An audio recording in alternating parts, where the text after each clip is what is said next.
significant. And this is heading towards Smithville. You're the next community to be impacted. You need to be in your tornado safe place. If you live near Flynn, Smithville, Turon, this will... The morning of April 27th was nothing short of disastrous for Smithville, as the storms from the 26th formed into an MCS line sweeping through the south. This line would form many tornadoes, some of which being EF2 and even EF3 strength. The morning MCS would not only ripen the environment for the supercells to come, but would also knock out power to most of the cities, making warnings impossible to receive. The Smithville cell would fire off around 1 p.m. It would take a little over an hour before the cell put down its first tornado, being the new Wren EF3.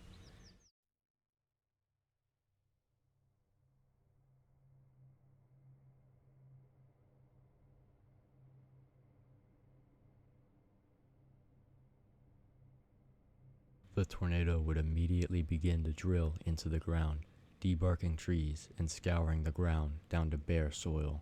We have never seen something turn this violent so quick, almost as if the tornado was already over 200 miles per hour as it touched the ground. It would continue its northeast track, where it would impact a small apartment building, exploding it into thousands of pieces. Nearby mobile homes were turned into dust as the violent vortex moved through the area at roughly 60 miles per hour. As the tornado moved parallel to Highway 25, it would sweep multiple homes clean off their foundations, leaving everything unrecognizable. It would be somewhere in this area where a nearby homeowner would capture this picture.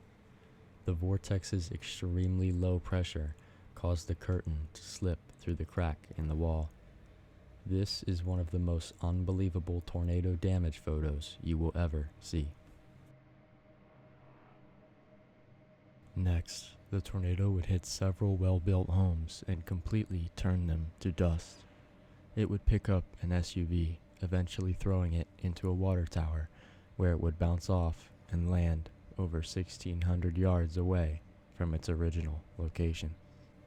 At this moment, it is often argued that this tornado reached nearly 300 miles per hour as it completely granulated this church. Using the debris, it sandblasted the forest behind it, debarking every tree. The damage in the surrounding locations is so severe that it has been requested that the National Weather Service not put the damage photos on any of their websites.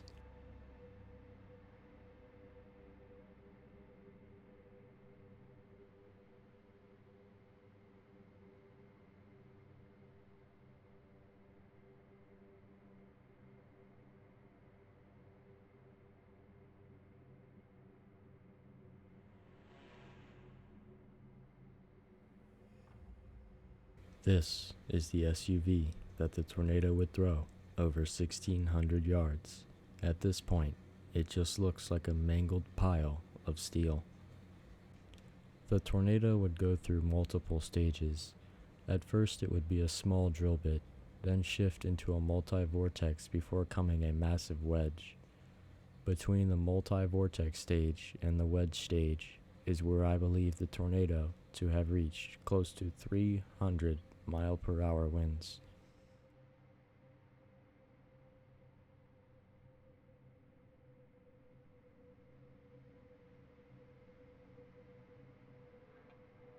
This tornado is right up there with the likes of Bridge Creek Moor and the El Reno EF5, with some arguing that Smithville is the strongest tornado to have ever been documented.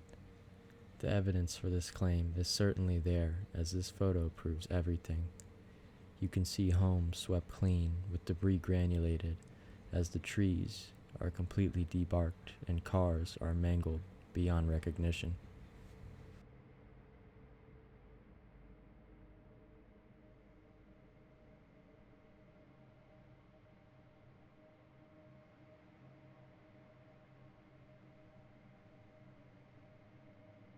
The tornado would cause nearly $15 million in damage, injure 137, and sadly kill 23 people.